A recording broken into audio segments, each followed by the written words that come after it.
So, hello everyone. I hope you're all doing well during lockdown.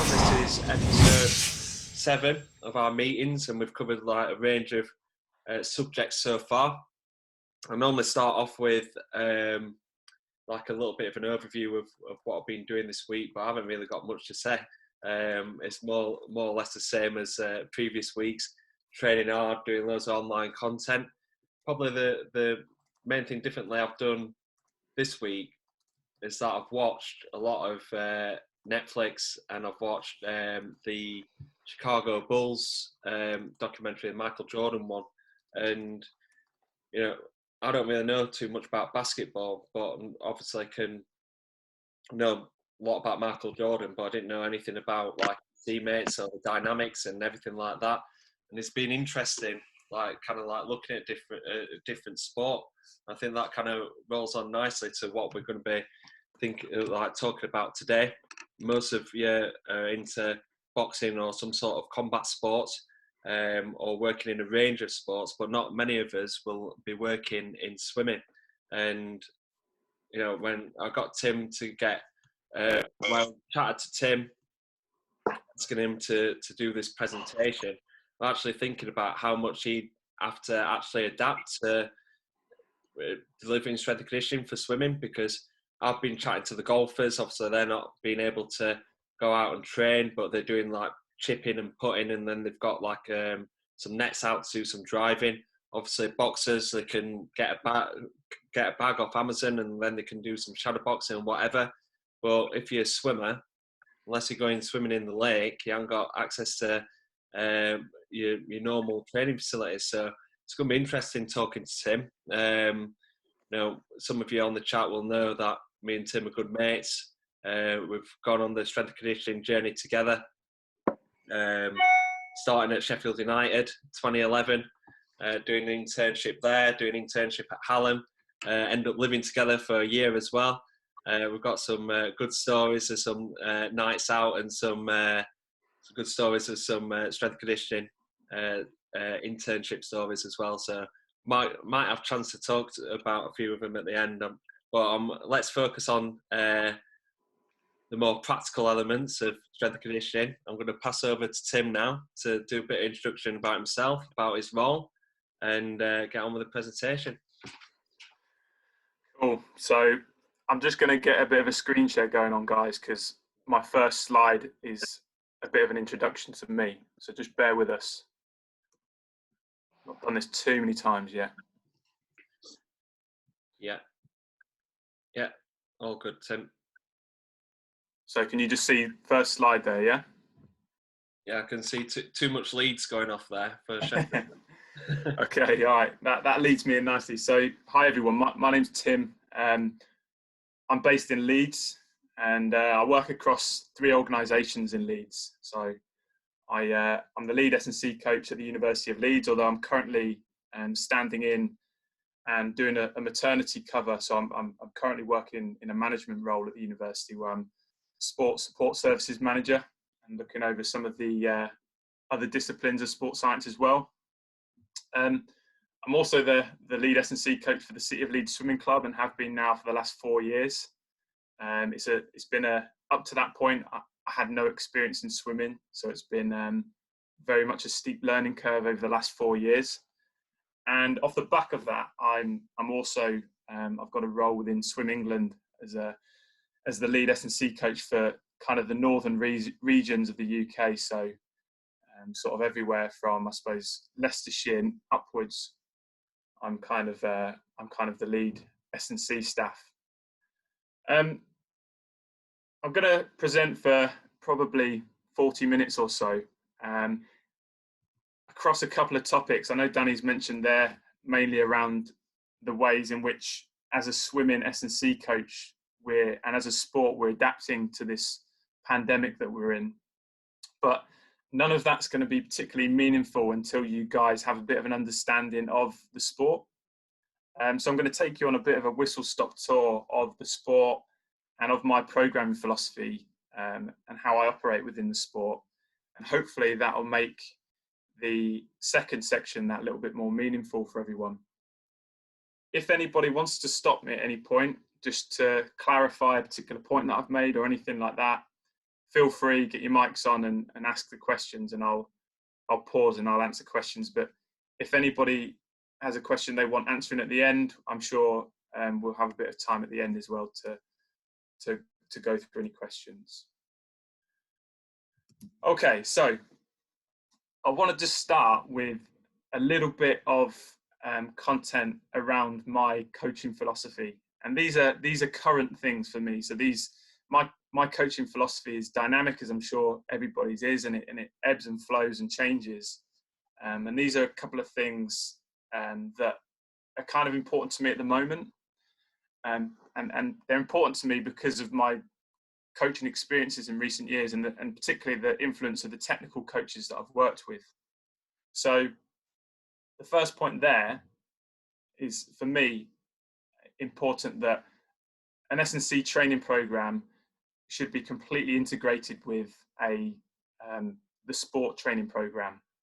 So for me, I work with a head coach with 20 years of experience in the sport, and what we put together in terms of an S&C program is our program. It's united. It's my influence and his influence coming together and producing a joint approach, and that's something that I strongly believe in, and that's also how I operate it across the other sports that I work in as well.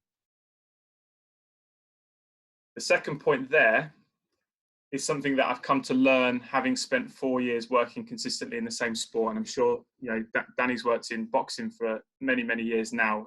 He maybe feels the same about this as well, and that is that to really understand the training environment, you have to your training program has to be consistent.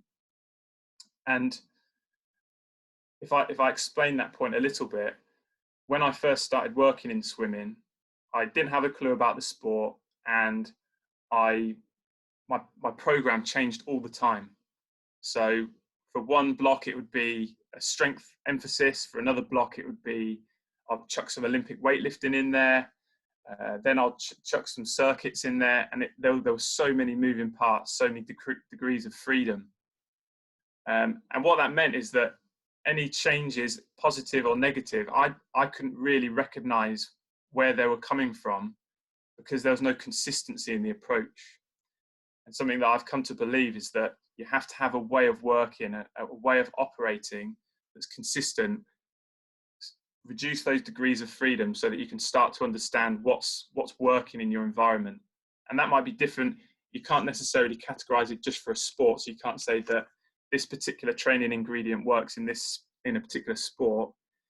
It's also the case that certain training ingredients might work in one training environment, but not in another training environment. And that's why it's important to get some consistency. And the final point here is around training transfer. And the more I think about training transfer and how somebody's performances in a pool are enhanced through the training that we do, is incredibly complex. And it's that understanding that there's complex biological systems going on in terms of every athlete that you're working with.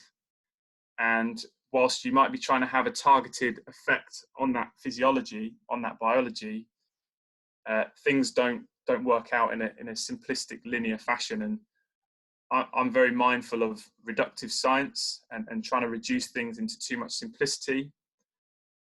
However, as you'll see in my presentation, I present a number of models which I think are necessary in order to try and comprehend and actually make sense of the complexity of what we're trying to do. All right. Okay, we'll move on.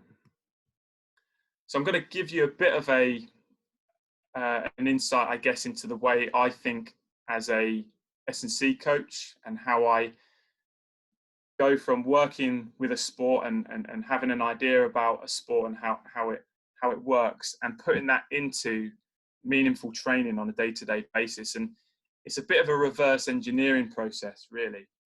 And I think that's the way it should be. So I think it should be adaptation focused, and that should lead you into the actual training ingredients that you're putting in front of your athletes every day. And this is a bit of a starting point for me nowadays. And what I do is I think about adaptations broadly across 4 areas. So I've got here cardiovascular, peripheral, neurogenic, and morphological.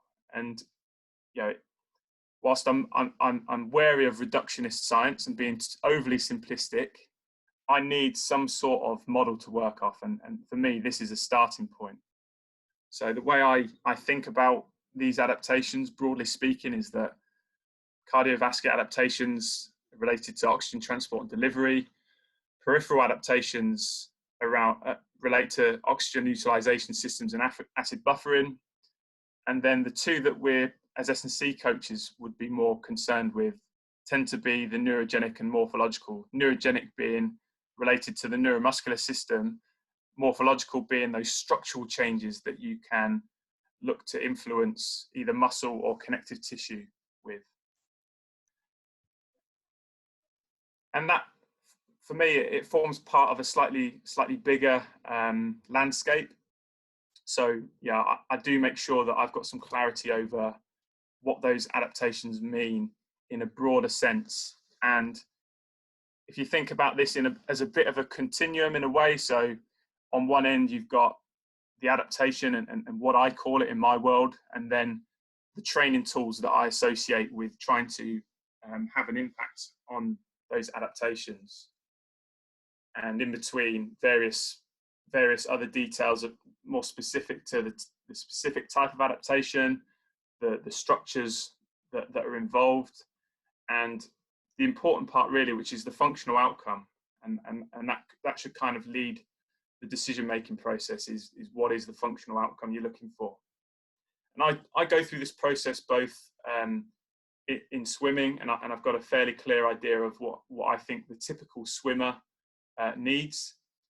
And I do the same for other sports I work with. So I've worked for 5 consecutive seasons with a cricket centre of excellence up in Leeds, and their landscape looks very different to how the swimming landscape looks. What I end up with is a decision-making process. And if you cast your eyes to kind of the bottom left corner, and we've got a table there indicating desired adaptations. And for me, that's what I tend to look at the generic swimmer as what I want to get out of them from a training, S&C training program in our environment though. So that doesn't apply to a swimmer at a national centre in Loughborough or in Bath. That just applies to our environment.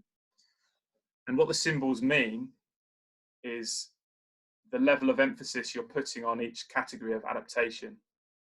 So if it's a triple plus sign, that means it is your central adaptation that you're looking for in terms of it being your priority, and you're actively setting training ingredients up so that there's perhaps regular or particularly potent training stimulus for that type of adaptation.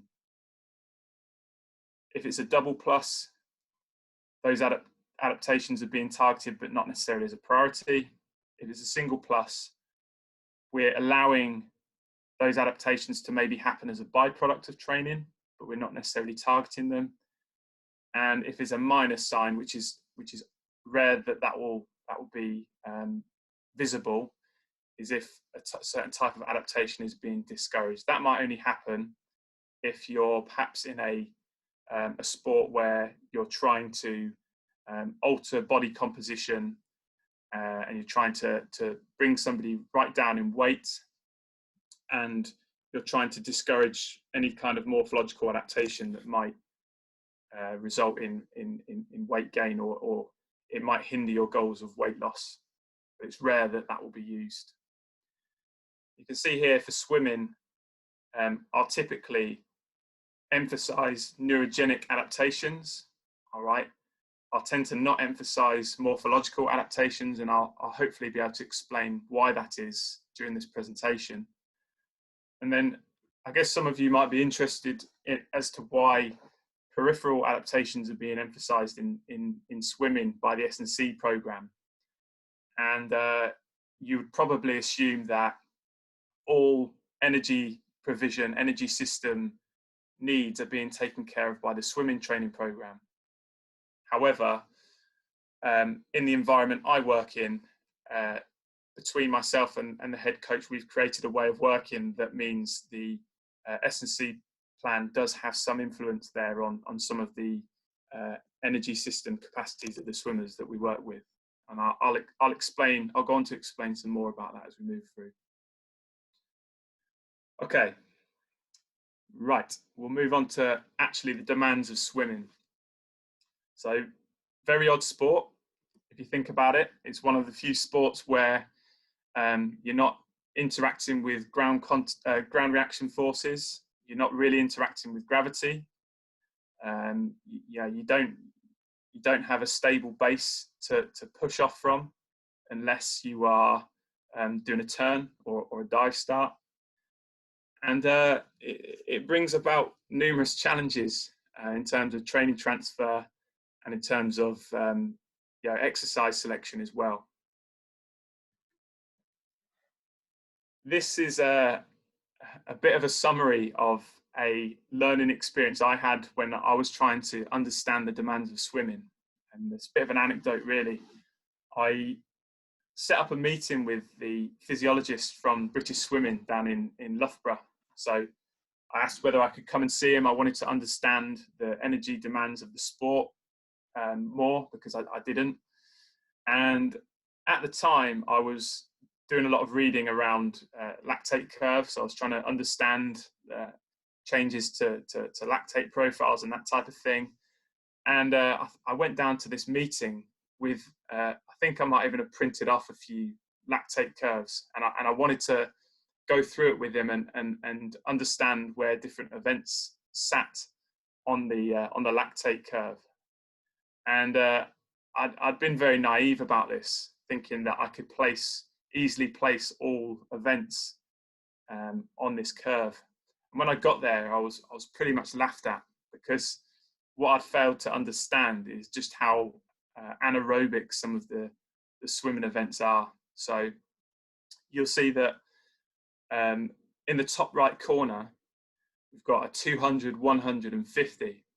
So those refer to the various distances that are considered either sprint or middle distance swimming. And that's what we're mainly talking about for the purposes of this presentation, are the sprint and middle distances. And when I spoke to the physiologist down at Loughborough, they just said, look, that you can't represent those events on a lactate curve. It's not going to work. They're so anaerobic that you're not working at anywhere near any form of steady state. It's just all out anaerobic work. It's like a bit like sprint interval training. It's just really, really high energy, high effort work. Some of the longer distances are slightly more steady state. So for example, a 5K open water swim is probably swum somewhere in an intensity somewhere in that middle zone, and somewhere below the second threshold. And like an 800 and a 400 are probably swum at an intensity somewhere either side of VO2 max pace. But for the middle distances and the sprint distances, they're just such anaerobic events. So I'll give you a bit of an idea of what swimming looks like.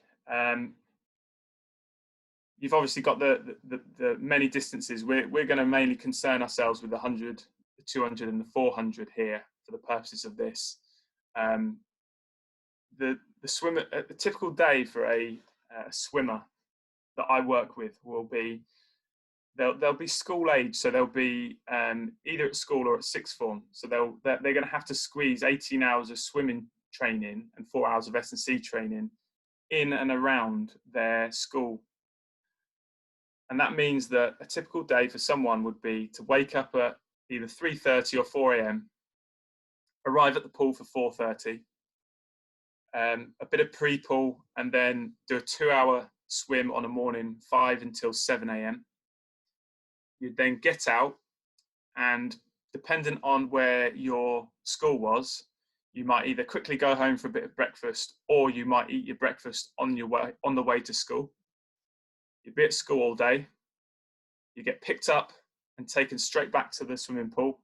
You do another 2 hours from 4:30 until 6:30. You'd then have a quick sort of half an hour break, and then do an hour of S&C training with me until 8 p.m. And then you go to bed and you repeat that. And that's a typical training day for a swimmer. So it's brutal, absolutely brutal. And I have to, when I'm coaching these swimmers, I have to make sure I don't become too disconnected from that and what they're going through, because by all accounts, it's pretty traumatic. And if I stroll in there having rolled out of bed at 6 a.m. and I haven't considered that they've been up since 3:30 or 4 a.m., I need to show them that I can understand just how strenuous their life is as a young person. Performance in swimming is going to be dictated by someone's acid buffering systems and how capable they are. But the typical trend in swimming is that a huge amount of aerobic work goes on from when the season starts in sort of late September time through until the important meets, which start to kick off at kind of April time.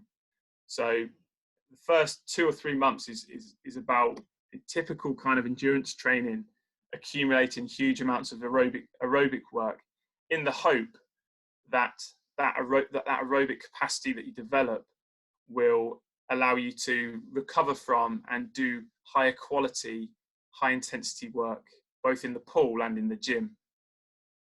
So a good swimmer will typically have a very well developed aerobic energy systems, and the best swimmers in the world will have an incredible capacity to buffer acid when the intensity is really high.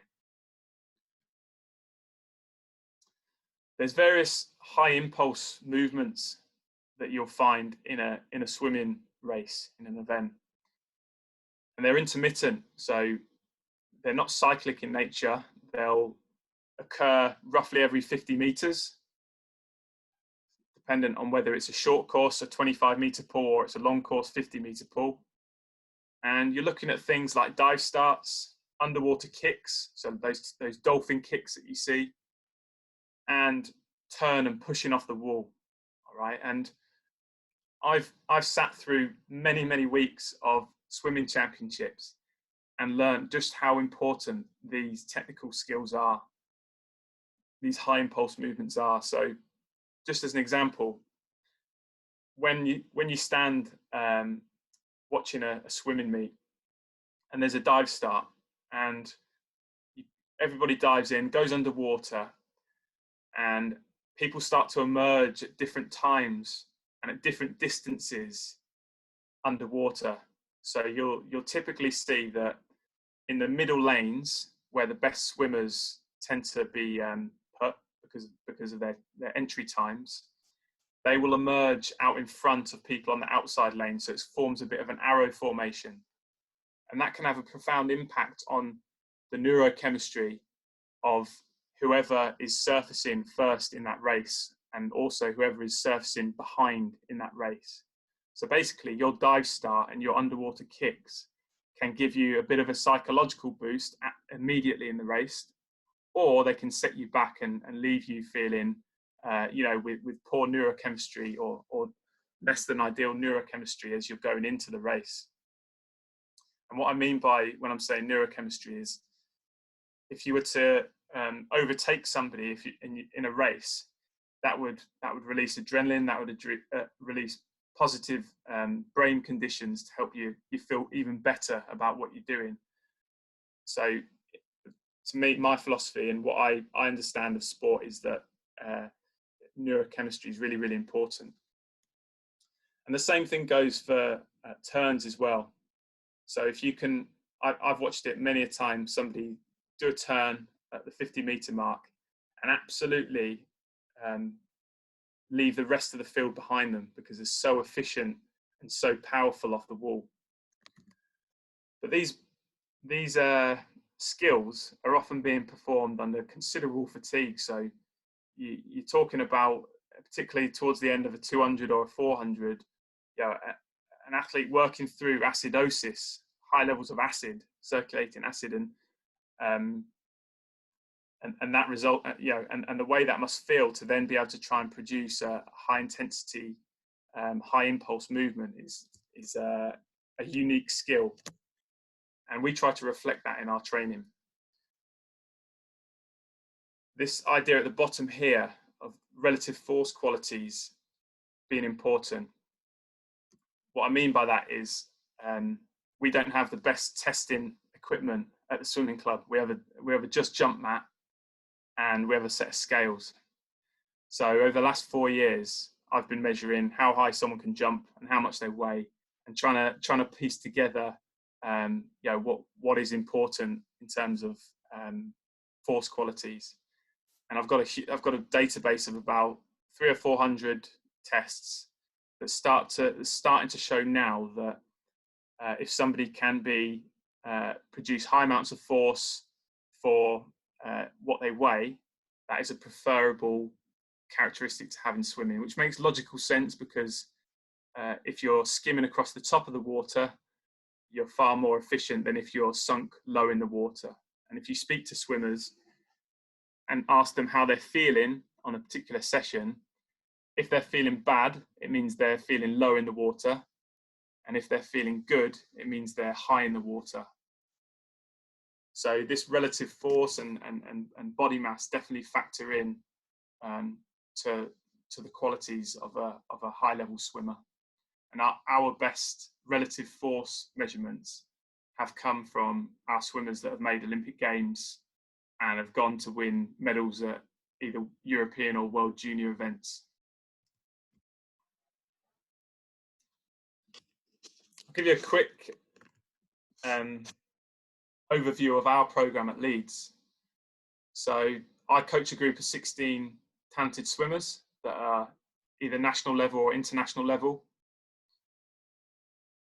We do 4 hour-long land sessions each week, and the head coach that I work with has got 20 years or more of performance swimming experience, coaching experience, and has coached people to Commonwealth gold medals, to Olympic Games, and he's got a huge wealth of experience as to what he wants out of a swimmer, what he looks for in a swimmer, and how they're conditioned.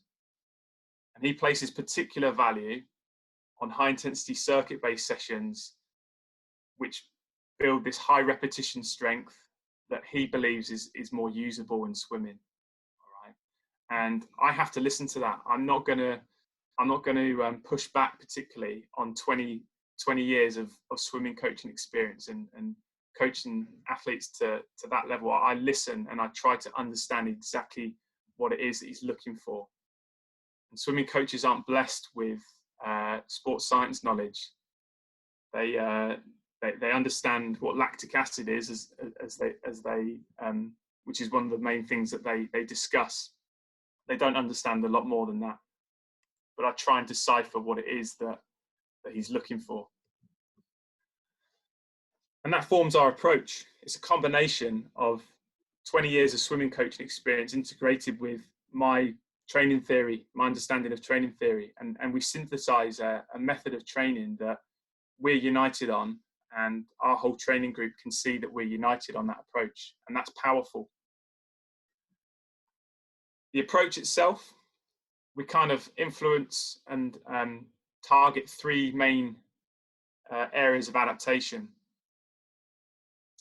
We're looking for long-term development of neurogenic adaptations. We're fortunate to be working with youth athletes who are going to be with us for 3 or 4 years, possibly more. And we've got time to chip away at long-term neurogenic adaptations.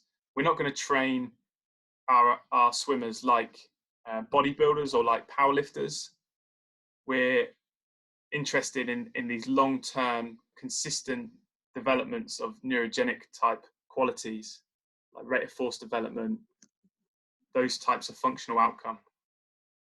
And we do that through low volume, heavy strength training and explosive strength training. So we try and minimize time under tension so that we're not stimulating hypertrophy unless we feel it's absolutely necessary. And I'm sure plenty of you are listening to this thinking that, well, I know what a swimmer looks like, and they tend to be pretty big, hypertrophied athletes, pretty stacked athletes. So why would you not be targeting hypertrophy? And over the last 4 years, I've been to numerous swimming meets, and at a typical swimming meet, it's a bit of a social. You tend to walk around the pool and chat to different coaches and understand what different coaches value in a swimmer and in training a swimmer. And typically, the more experienced coaches tend to recognize that any hypertrophy that takes place should be resultant of the time under tension that's felt in the pool rather than felt by weights. So, as an example, if I was to take a swimmer out of the pool and do a 6-month block of hypertrophy-based training for their shoulders, pecs, back, upper body, let's say, drop them back in the pool, then that is muscle that has been hypertrophied because of a strength stimulus rather than of the time under tension that's felt through the pool, through the resistance of the water. And therefore, is it usable tissue, or is it just gym-based tissue? And could it actually be more detrimental? And there's many stories about athletes that have spent too much time in the gym, affected the way they sit in the water, and become more inefficient as a result of that. And that's something that I really consider when I'm writing training plans for swimming. The second thing is trunk conditioning. Because you don't have that interaction with the floor, and because you don't have any ground contact, you have to use the middle part of your body as the anchor for any forceful, powerful movement that happens in free swimming. So you've got to be incredibly stable and strong through your trunk, and well conditioned as well, because over the duration, particularly of longer events, if you are swimming in a lordotic body posture, that creates various eddy currents and sends water in different directions that affect your drag profile. So you've got to be able to find good posture, hold good posture, and have a stable base to create forceful movement from. And then the third thing that has been an emerging area of our plan is this circuit training that we do, which we consider to have integrated neuromuscular challenges. So rather than doing a typical a body weight circuit, for example, that is just, for example, star jumps, burpees, squat jumps, where the most neuromuscular challenge you're going to overcome is perhaps jumping with your own body weight, we tend to put really high intensity exercises into the circuit, where at times they have to really recruit to create force and expend their neuromuscular system, which is representative of the demands of swimming. And this is something that we've introduced, but our understanding of the physiological effect of it is lagging, is playing catch up. So it's something that we've introduced and we've found good success with, but we're not entirely sure why just yet. So we're pursuing that. We think it's related to kind of the size principle and the idea that, you know, if you're ticking along in a circuit and you're not doing anything particularly forceful, then you're going to be absolutely using those kind of type 1 muscle fibers, but how frequently and how readily and easily can you really bring in and recruit all of those type 2 fibers as well? All right, so it's going back to basic principles of sports science, but it's all at the moment very theoretical. We're trying to understand it a bit more. What that looks like is, we call them swimming specific circuits. So the reason we call them that is because we can talk about them as if they're different phases of a race. So this is a 100-meter equivalent. We do something really, really neurally demanding to start, like a trap bar deadlift, loaded at 70 or 80%, so not working to as a rep max particularly. And we'll do 8 reps of that to represent sort of the explosive dive and underwater kicks. And then we'll go into kind of like a CrossFit style, 8 calories or 30 seconds on an assault bike, really, really creating metabolic distress in the body. And then it's back into something that's neurally very, very demanding, like a jammer squat to press. That represents the turn and the underwater dolphin kicks. Back into another 50 meters of free swimming, and then to finish off the circuit there, another round on the trap bar deadlift. So after creating all of that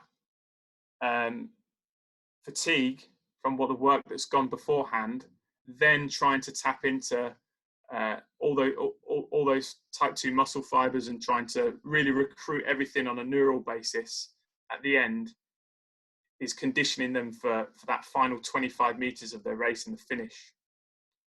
And another advantage of this way of working is that the change in approach from the athletes themselves has been completely different to how I would coach them previously. And the reason for that is because they can see how they're looking at a sheet like this, and they can understand how that might relate to the sport that they do. And when you hear athletes in the gym together shouting, "Come on, last 50," or "Come on, last 25," or "Finish strong," whatever it may be, the quality of the work that I'm getting out of these youth athletes is completely different to what it used to be, now that they can see the similarities. And just before we move on to the second section, just a bit of an overview of what our training week looks like. So basically bringing all of those training ingredients into a consistent week-to-week pattern. And now that I've got to this point here, I can make decisions as to when things are moved out of the program and when different training ingredients are moved into the program. So, for example, if I was to move explosive strength training out of the program on a Monday, I would have to have a really, really good reason to do that. And I would have to, something would have to come in, something would have to be put on my radar. Maybe I'd have to trial it for a little while before I'm ready to make a decision to move one of the training ingredients out and move something else in. That's not to say that there's no variation in the program, because each 4-week block does look different, but the typical training ingredients for most of the year are fairly stable. And it just allows me to understand what's working and what isn't working. It's taken 4 years to get to this point. Okay. So guys, if anyone's got any questions on that section that they want asking now, feel free, but I'm going to move on shortly to section 2.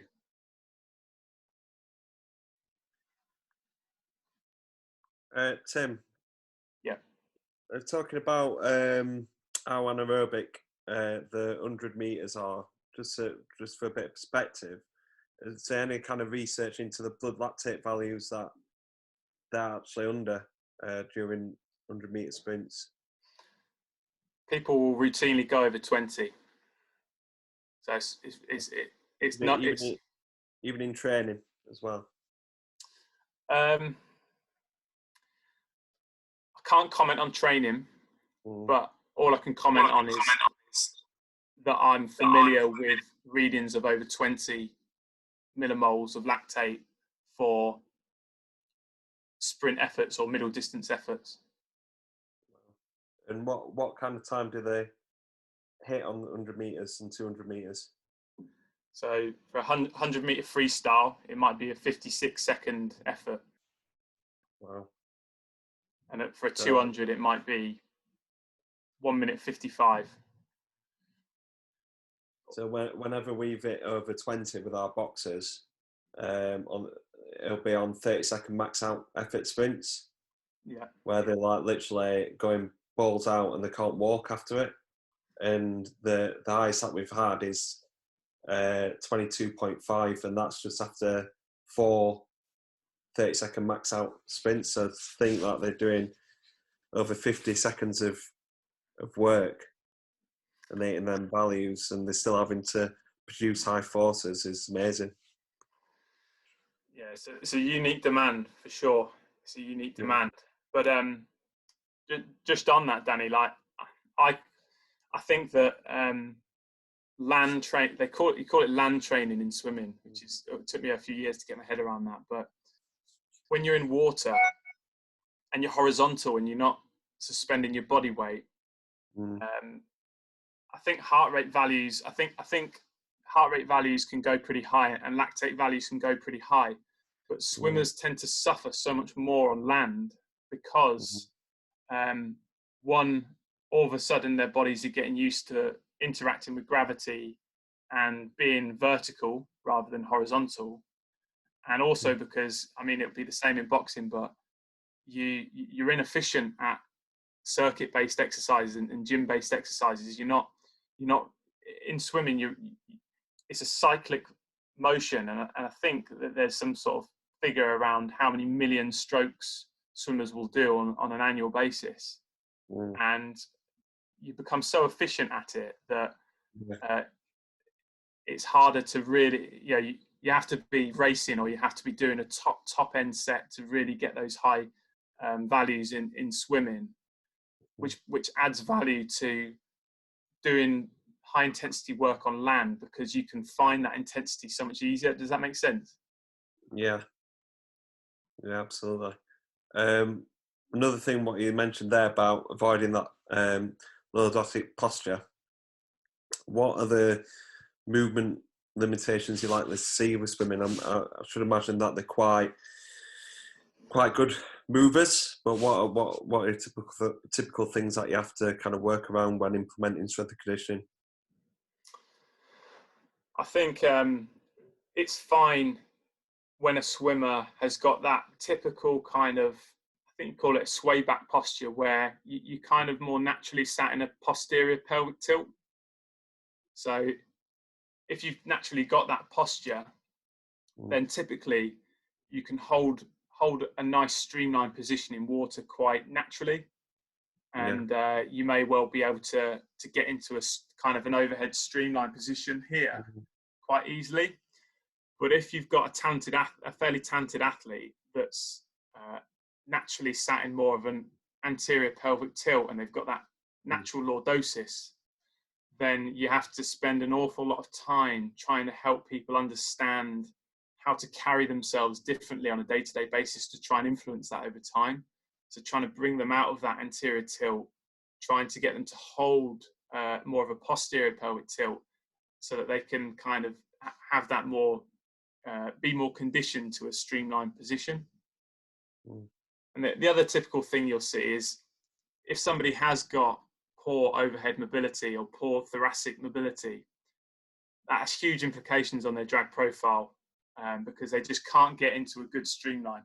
So Danny, your streamline position probably wouldn't be the best, knowing your overhead positioning, but I synced at bottom all the time. Yeah. But yeah, still on my armbands. I'm still on armbands. But like they're in that position from a very early age. So like for me, I'm thinking from when I see a boxer for the first time, I'm like seeing like they're really tight around their shoulders. I've just done a podcast with Alan saying 66% of boxers will have tight shoulders based off our research, and then about 30 or 40% will have tight hips, and that will affect massively their like kind of the exercises that we put in place for them. Just like obviously like with swimmers being in that posture all the time, they're very upright. Just wondering whether there's anything that actually limits their ability to do some of the strength and conditioning exercises that you put in. I see what you mean. So a big one that immediately rings a bell there is ankle stiffness. So if you think about what the ideal position to kick from is, it's with a plantar flexed foot. So plantar flexed ankle. So swimmers will typically not have particularly strong or particularly stiff calves, and if you want to do any plyometric type exercise with them, that's not, it's a bit of a no-go. It's also a bit of a no-go because the way they're conditioned, they're not experiencing all of these repeat ground contacts like you would in running, for example, in a running based sport, or at least any sport, team based sport where you're interacting with the floor. So they're not very tolerant to lots of ground contact. And if you were to do any significant plyometric training with them, yeah, you're running a real risk there of having issues related to bone mineral density and that type of thing, because they just don't have either the bone or the connective tissue tolerance perhaps that your regular gait-based athlete would. Does that make sense? Yeah, perfect. Sounds really interesting, mate. I'll let you crack on with how you're adapting. Okay, cool. Are we all right if we go slightly over, Danny? Or okay. Yeah, fine. Just keep going. Okay. I've got nothing on. Don't think any of us have. Right. So I'll give you a bit of an overview of how we as a sport, or we as a club, have adapted to this crisis, this pandemic. And the way I'm starting to see it now, and it's probably only the last couple of weeks that I've started to see it this way, is that it's probably going to be a bit of a three-phase kind of approach, three-phase transition. I think we're through phase one now, and I'll explain exactly what each one means. But for me, the first 6 weeks of this was just overcoming the chaos and trying to make sure that people are being looked after in a psychological sense, more than a physiological sense, if that makes sense. We're now in this new phase, I think, where we're learning to thrive with a new approach. So we're not thriving yet, that's for sure, but we're learning how to perhaps train in certain ways that are actually going to allow us to thrive in the moment, but also prepare us for coming back as well. And what I envisage in the future is some real disruption to what is going to be the Olympic year. So the new Olympic year, which should be starting summer 2020 to summer 2021, particularly with swimming pools, are they going to be open in September? Possibly not. Possibly might not be open till November, December time. So there's going to be some real challenges there going into the Olympics, and that's what I'm looking ahead at. Now, in the first phase that I think has now come to an end, it was a real shitstorm, as I'm sure it was for everyone. And I think that swimming coaches reacted really adversely to the situation. And there wasn't much consideration for the psychology of the athletes. There wasn't much consideration for the psychology of anyone, I don't think. And swimming coaches are known for being very dictator-like coaches of their program, and very forceful in what they want. And I was on the receiving end of that, very much so. And during those first few days where kind of lockdown was about to be imposed, and then it was imposed, I was being rushed into putting together content and programs and social media posts that I personally wasn't ready to do. And I just did not see the value in rushing it and thinking about fighting the fire that was right in front of us. I immediately thought this is going to be a long-term approach, and we need to have a long-term strategy here. What myself and Rich, the head coach, did agree on is that we would keep a structure for the swimmers. And that was mainly because there were going to be people in the training group that were reliant on the structure of having that routine training plan to follow, and would fall apart without that. So we made a point of basically lifting the swimming training program into a land format that they could follow. So there was a structure in place. But I was immediately stressing that we needed to be thinking strategically, where are we going to be in 6 weeks? Where are we going to be in 12 weeks? And how do we make this a progressive approach rather than fighting fires in the early days of the approach without any long-term strategy? There were other swimming clubs that were very active on social media before lockdown had even started and were posting workouts on their social media page for their swimming groups to do. And the swimming coach of the head coach of our program saw these being posted and was calling me and stressing to me that we weren't doing the same. I went and looked at these training videos that were being put together either by athletes themselves or by other assistant swim coaches. And I watched them and I saw that some of them were 8 minutes long.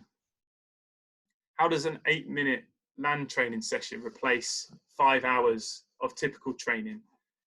So they might have been the first to react, but they certainly weren't putting in place anything with any progressive quality or any strategic quality that would take us through this phase and mean that we're in the strongest possible position when it's all said and done. And that was always going to be my approach from the beginning.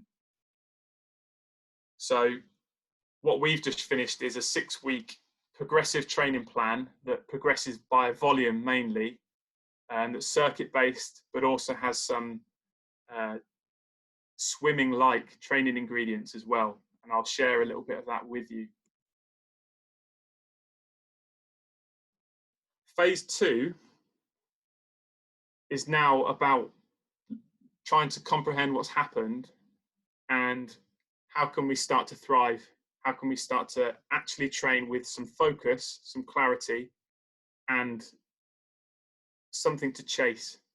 Which is why that we've developed a weekly testing program, which I'll share with you, that we want swimmers to engage with, and we're asking them to report their testing scores on a weekly basis, and we're bringing swimming onto land basically. What I've also noticed over these last 6 weeks is that certain athletes that I'm in contact with over text or whatever, I'm starting to understand how they've adapted individually. So for some of them, they've prioritized, they're getting right into running, for example. So they built a running volume up, and I'm starting to understand how fast they can do a 5K and that type of thing. So I'm starting to be able to put some more individual strategies in place. But that's taken time.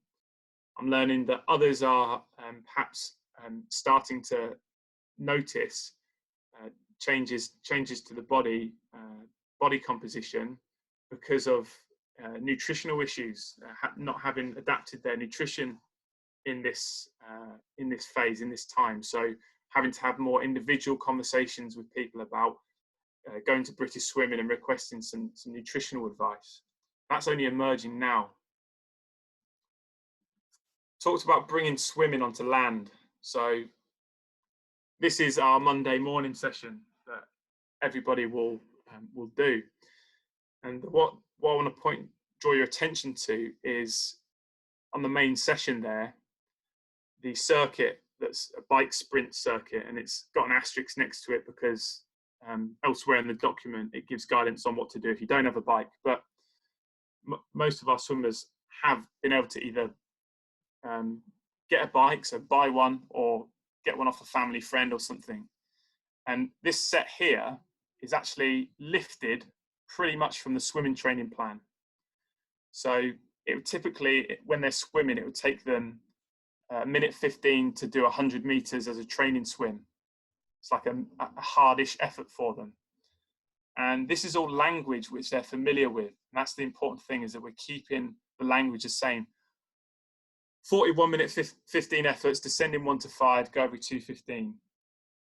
If I've said that quite fast, and if it's gone over your head and you ain't got a clue what I'm on about, swimmers will be able to ingest that instantly. They know what that language is.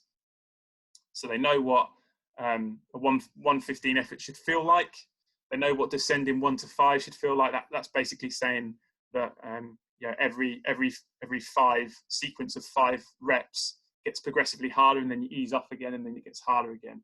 And they know how to pace this, and they're starting to understand that that they can still practice some of their pacing and some of their swimming sets on land. And whilst from an adaptation perspective, that might not be the most efficient way of getting a aerobic training stimulus, it bridges both the aerobic training stimulus with something that is familiar to them.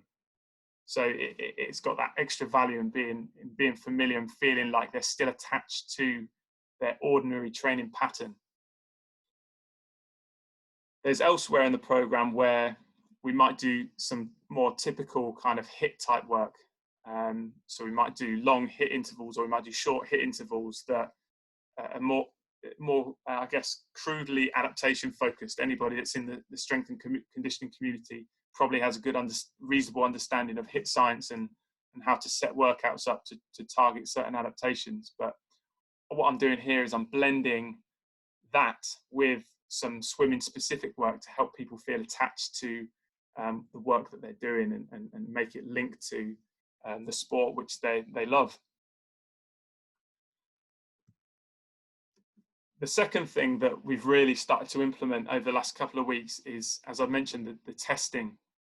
So this is not perfect, and it's not exact, but again, swimmers will, I've gone through this over a webinar with the entire squad, and I was able to say, can you tell me what part of the event this exercise and these reps represent? And each and every one of them was able to sort of say that, yeah, that's our underwater kicks, or that's our turn, or that's the first 50, that's the second 50. So you're getting that kind of attachment to the work that we're doing here. I'll go straight to the video so that you can understand exactly what this looks like, but it's representative of an actual race. So this is the video that I went through with them. Now, I'll talk you through it. So I go down into a pause squat jump, and I'm there, I'm paused for probably 3 to 5 seconds. All right, and that is stimulating that kind of co-contraction, that poised position that you're in on the blocks before the start gun goes. Then go, hang on. I'll then go from there up into a streamline jump, all right? And I'll do 5 repeated jumps in streamline, and then I'll go into a burpee sequence into streamline. All right, and in the background here, you'll see that there is a bottle. So you can see that water bottle there, and all the athletes have been asked to set this up in the same way with a bottle, typical swimming 1 litre sports bottle, so that there is a bit of a measure there as to how forceful, how powerful that people are being when they're doing this circuit. So we're looking for times, how quickly you can complete the reps, but also we're looking for quality of work as well by seeing whether people are getting that projection off the floor and that type of thing. All right, and we're basically what we're simulating here is a dive start into your dive, and you can see I've got a fairly good streamlined position there. Underwater dolphin kicks, which are hip and knee dominant actions, into a burpee sequence, which is a bit like you're doing strokes with your arms. You're going into streamline, you're coming out of streamline, and then you are using your legs to kick as well. And it's miles off. It's miles off what the demands of actual swimming, but it keeps that attachment.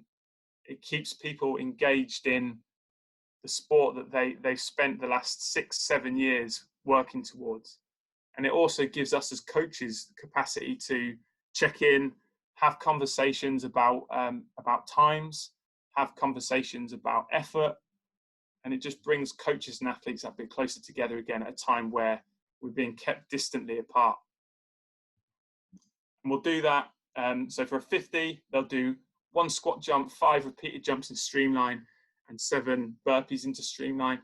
For 100, they'll do that second part twice. So there'll be a turn and an extra 50 meters in there for them to do. And when you see times coming through, if your PB is 101 for a 100-meter fly, and you're coming in at 103, then there's motivation there for you to try and dip under what your personal best time is. And it's an extension, really, of those circuits that we were doing, that I showed you earlier on, those swimming-specific circuits that we've learned to do in training and place huge value on. It's an extension of that now into a land test.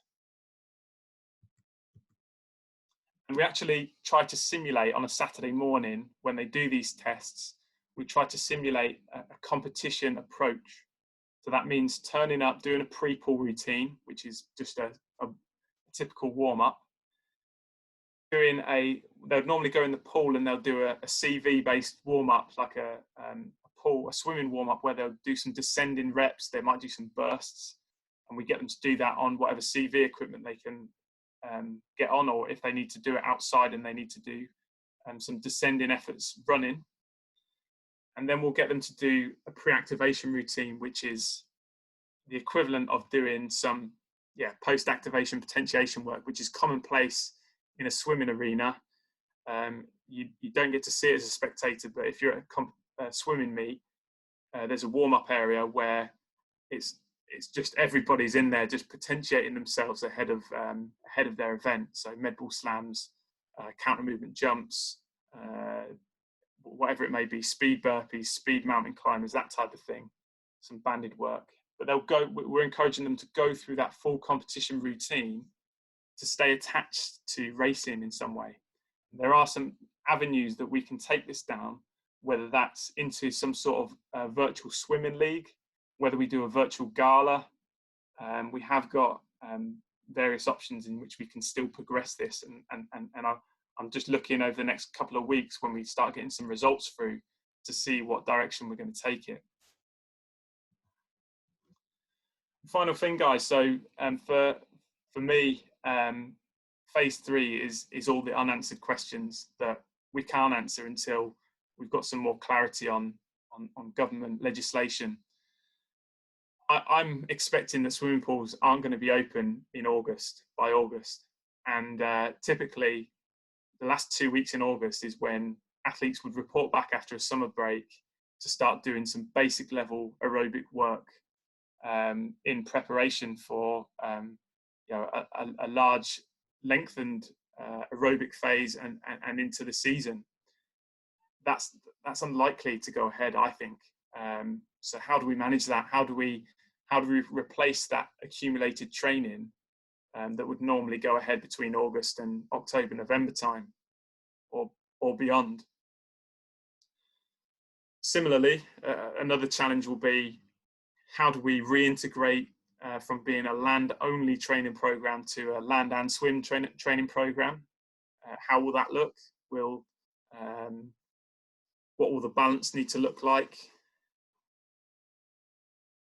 And I've already written the entire training plan going into the Olympics next year. So I've written every single training block going to Olympic trials in April 2021. I'm keen to keep an eye out for the timeline so that I can start to adjust those training plans to lead us into peak condition April 2021, so that our elite swimmers have got the best possible chance of Olympic qualification. And then the final point there is for me an ongoing project, which is how are we communicating this with the group of athletes? Do they know that they're on a progressive journey? Do they know where we're taking them? And how are we communicating that? And that is why I'm in ongoing conversation with our head coach, and I'm united in my approach with the head coach, so that these swimmers are getting a consistent and clear message from us and reassurance from us.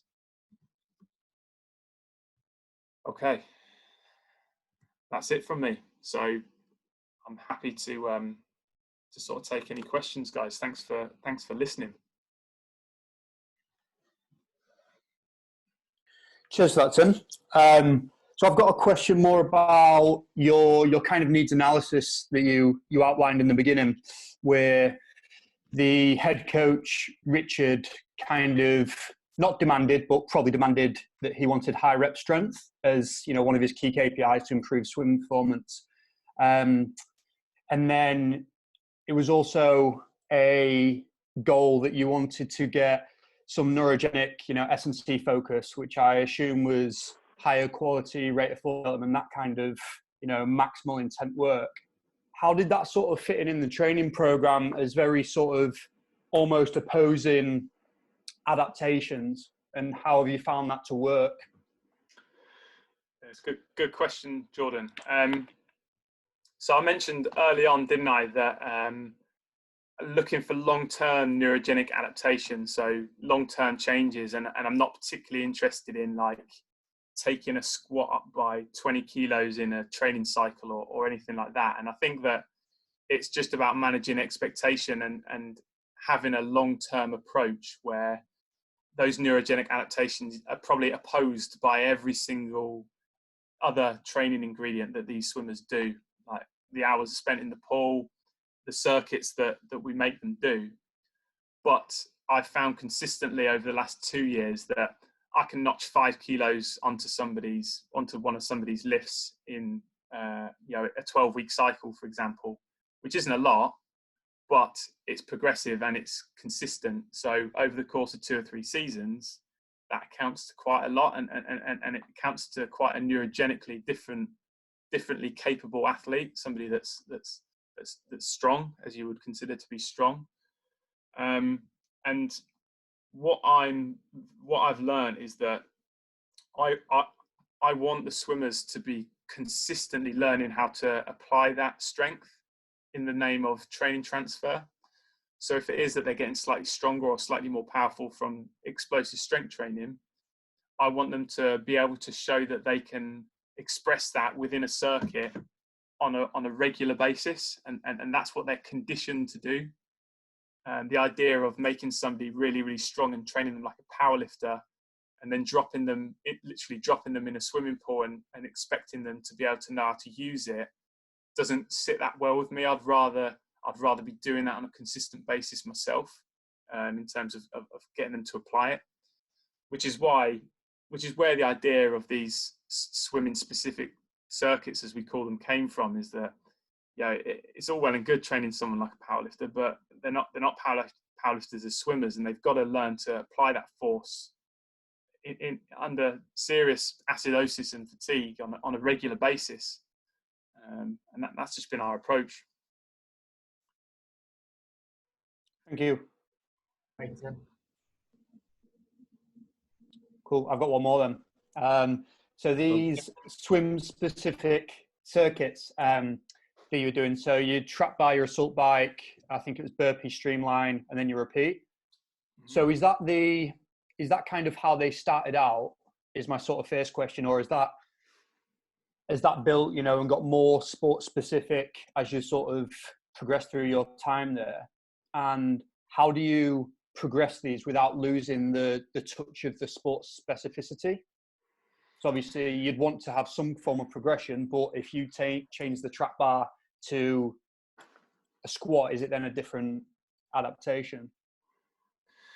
Yeah, I see what you're saying, Jordan. So the typical way of us keeping it fresh and progressive is that we will go through a block of doing 50s or 50 equivalents, as we call them, which is more sprint style. So it might just be trap bar deadlifts into 8 calories or 30 seconds on a assault bike. And then we might progress that into 100 equivalents, 150 equivalents, 200 equivalents. And that's the typical way that we'll tend to keep the training stimulus fresh, if that makes sense. And what I try to do with that is I work with Richard, and we try to make that in some way mimic what they're doing in the pool. So it very much is informed and inspired by their pool training, and integrated in a way. So if they're doing 200-meter efforts in a pool, then it might be that we're doing that on land as well. and it kind of follows that. Does that make sense? In terms of exercises, I just think a change of exercise is a new stimulus, even if it's an easier exercise. Sometimes it can be a potent stimulus. So, yeah, if it is that we move from trap bar to leg press, for example, that's fine with me. But there are certain exercises that I keep precious for pre-competition. So, for example, what I don't want to do is take a low, what I consider to be a low ranking exercise, and do that pre-competition when I want them to have a really kind of potent or sharp training stimulus pre-competition. Does that make sense? But over time, the idea is that these swimming specific circuits, if we're progressing their neurogenic capacities via trying to increase the strength over time, it just means that these swim specific circuits can be done with more and more intensity as the athlete gets stronger. So if they they start off squatting 50 kilograms, and that means that they're doing let's use the example of trap bar deadlift. If they can trap bar deadlift 50 kilograms when they first start with us, that means that they might be using a 30 kilo weight when they're doing these circuits. Whereas when we get them strong enough to lift 100 kilograms, they might then be doing these circuits with 70 or 80 kilos, and it's it's kind of patching that neuromuscular demand with the metabolic conditions that the circuit creates, which for me is swimming. And anecdotally, we've just seen better conditioned athletes since we've been doing that type of work, and the quality of the work is far better because we can use the language of first 50, first turn, last 50, and even if it isn't the most the most optimal way of training in terms of the way that the session's designed, the fact that I can get such higher quality work out of the training group is overcomes that, accounts for that. Awesome, thank you. You want to be No working worries. on intent, and then you get that adaptation. There's no point in getting a gold standard exercise, and if they're not putting that intent into it, and if they're going half hours, you're not going to get that adaptation that you wanted. Just comment on that, Tim. I thought it was a brilliant presentation. I like the 3 phases of lockdown, and I've kind of haven't kind of put it into a framework like that myself, but I've been kind of like changing what my approach is. I'm more like looking at now rather than right. Let's see what work with what we've got access to at the moment. Now I'm like thinking about getting the athletes back into the gym and putting things in place to make sure that they're prepared to go back into full training. So for an example with Jordan Gill, I'm monitoring everything that he's doing from a boxing point of view at the moment in terms of training load, because I know that when he goes back into boxing training, there's going to be a high spike in training load. And I've got figures from his previous camps, and I'm going to say like, right, probably you need to be edging up towards this. If let's say if he's like looking to be in the boxing gym in a week or 2 weeks time, steadily breaking him up into them kind of training loads. And I like what you're saying about that second phase and that third phase of like, right, how are we going to transfer training from land into the water? Have you got any thoughts on that already? On how you're going to manage that? I'll be honest, Danny, I haven't. However, through kind of being employed by Swim England, I sit on weekly meetings with the multidisciplinary team with Swim England, and the conversations are starting to begin at that level as to what the training considerations might be. So independently, I've not got any clear idea of what that's going to look like. However, I'd like to think that when some ideas start circulating through British Swimming and through Swim England, that I'll hopefully be able to have, I'll hopefully be able to steal some of those ideas and put it into practice. It's a tricky one. I think there's argument there to say that if through cross training, if there can be maintenance of aerobic adaptations and particularly central aerobic adaptations, then you're preparing somebody to be able to tolerate training load on a aerobic basis. But I think it's the musculoskeletal load that we're going to struggle with. However, as you'll see, some of this land training testing in particular is quite high intensity work, and there are some limb movements that are pretty high speed and high force, and I'd like to think that will help condition them for that type of strain when they come back to training. Yeah, absolutely. The return to training is massive, and we see that in boxing training, because they're sat on their arse, they're eating loads, they're drinking whatever, and then they go back into boxing training, they get beasted. Your hands over the microphone, I think, Danny. Oops. Can you hear me now? Yeah. Sorry. I'm saying about with boxing training, we often see that return to training being the most difficult and most risky period, because they go from peak performance into binge eating and sitting on the backside for 2, 3, maybe even 4 weeks.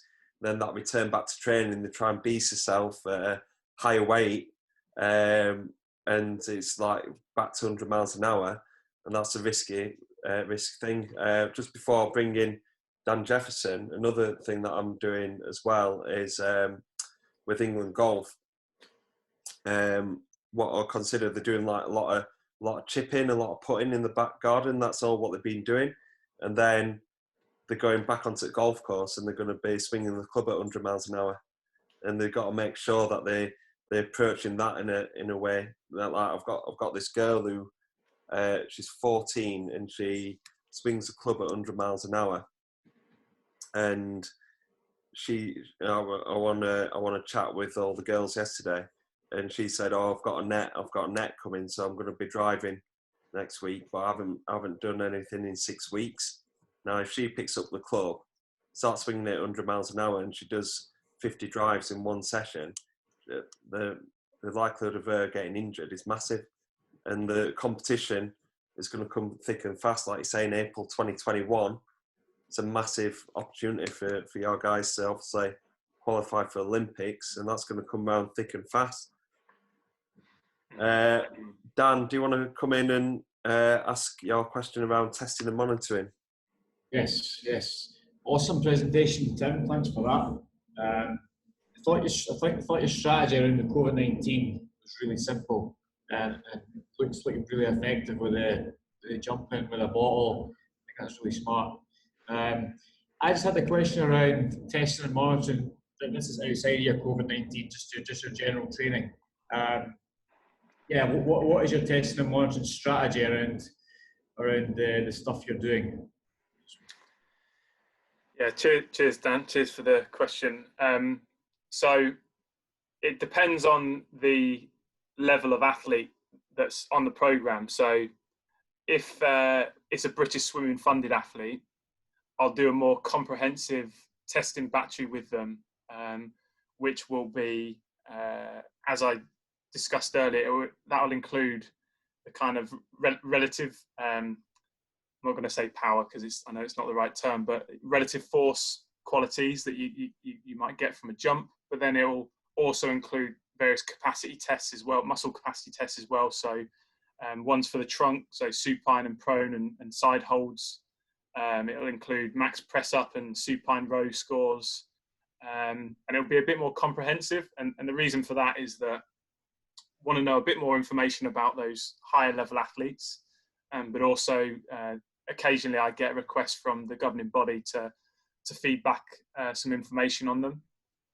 But the standard testing that I do is just the relative strength test. So it is a case of standing on a just jump mat, getting somebody to jump as high as they can, doing that both with a counter movement jump and with a pause squat jump, just so you get that kind of eccentric utilization consideration as well. And marrying that against what their body mass is on that day. I do tend to put it through one of the equations that gives you a score in watts. I know it's not anywhere near precise or accurate, but it gives me a bit more information. And what I found, for example, is that on that particular measurement where it's watts per kilo, if they score over 60, so if they're scoring over 60 watts per kilo on a counter movement and a squat jump, then that tends to indicate female athletes that are of a level to medal at either European or world junior level. And if they're going over 65, that tends to indicate an athlete that would be at the level of being able to compete in the Olympic Games.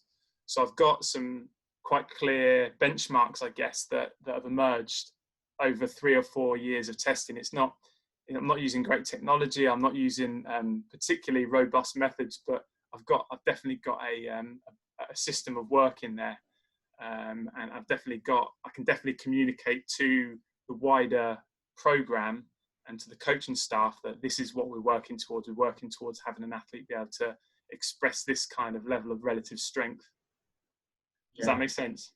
Yeah, that's cool. So I guess of the British swimming program that some of your athletes feed into, so is all your testing and stuff aligned to that as much as possible, I guess, depending on the equipment and the resource that you have? Is that right? Exactly right. So where they use a 30,000-pound force plate that auto tags the jump and gives them an instant reading of relative force or impulse or whatever, I'm there with my 300-pound just jump mat and a console that spits out some arbitrary measurement. But yeah, it does essentially just feed into the same thing, and that just means that I can have some quite meaningful conversations with the coaches working at the national centres. But what I've learned is that because we're very much a club of junior athletes that are moving into that kind of senior age group, we're not a group of senior athletes. And in the past, I've tried to take some of the approaches that they use at the national centres and apply it on our athletes. And with poor success, to be honest, it just hasn't worked in our environment, which is why I very much stress the importance of trying to find a way of working that suits the environment. It may not agree with the wider sport, but it suits the environment. And for me, those swim specific circuits that we started doing, that have kind of emerged, I guess, just seem to tick all the boxes for us. We turn up at meets with confident, well-conditioned athletes that really get a good block of training behind them on land, because they can sense a link to what they do in the pool, and it just seems to work for us. Yeah, that's awesome. Nice work. Thanks, Dan. Cheers, Dan.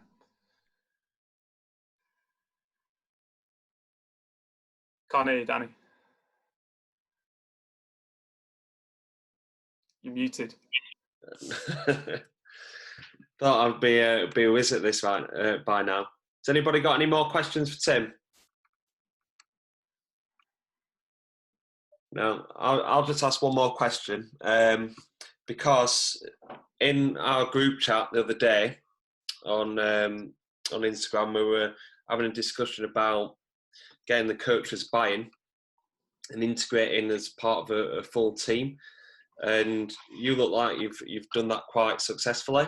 I'm guessing that it's been quite challenging for yourself, but you look like you've been quite successful being integrated within the team and getting the buy-in from the coach. So I wondered what are the key steps that you took to make sure that you're getting the buy-in, basically. Yeah, I think first rule is to avoid conflict. So it goes without saying, doesn't it? If you fall out with somebody and you have a sour taste to a conflict, then it can be a real hindrance for many months, if not years afterwards. And I think that type of personality I am, I'm not particularly confrontational, so I'm not going to stand and trade an argument with somebody. And I tend to try and really show that I'm understanding somebody else's perspective. So that's not to say that I haven't had disagreements with our head coach, because I have stood poolside at a national meet with definite tension and disagreement in how we want to approach training. Me wanting to do more of a strength training program, and Rich wanting to have have more sessions dedicated to what he calls specific training, like high intensity circuit training. I think the other thing is that I think that any coach that's had 20 plus years or more working as a technical coach in a sport has tacit knowledge. So they have silent understanding of that sport, but they don't necessarily know how to articulate it and how to speak about it in a sports science way. And I think that a real good approach is to invest time in trying to understand what they mean by what they say. So that you might hear them talk about strength, and to them, strength means something completely different to what we consider strength to be. We consider strength to be 5 reps on a barbell squat, whereas strength to them might mean something completely different. And it's trying to understand exactly what they're looking for, and trying to interpret that in our own sports science language. But then when you come to talk about it, poolside or in whatever setting, I think that it's important to try and talk about it in their language rather than our language. So I'm not going to go and talk about rate of force development or impulse or anything like that in front of Rich. I'm going to talk about speeds, whatever terms he uses, I'm going to use. But I've got that filter to know that when he says strength, he means this, or when he means speed, he means this. If that makes sense, Danny. Yeah. It feels like you've got a good understanding of what the coach wants, and plus what his understanding is. But also, I like the fact that you've put down that he's got 20 plus years of experience. I think in the past, probably we've been guilty of going up to football coaches and who've got loads of years of experience, and we're being young lads coming out of uni, and they'll be thinking, what's he going to tell us about how to train athletes and everything like that? Yeah. I think especially probably the best buying that I've got from coaches is from golf, which is weird because they're very specific to the golf swing. A lot of thoughts around training, but the fact that they don't know how to get an athlete stronger or fitter or whatever, they've just gone, right, just leave it to us. Whereas, like, you talk about football, swimming, boxing, they've been getting their athletes in shape for so many years, and then having this young lad come in straight out of uni, tell them, right, this is a different, change everything that you've done before, and totally change it, and you know whatever you've learned in that last 20 years has been wrong. You need to find that balance, so you still training the adaptations that you know are to be true and what needs to be done, but at the same time you're kind of disguising that in these kind of circuits that are getting buy-in from the coach and buy-in from the athletes as well.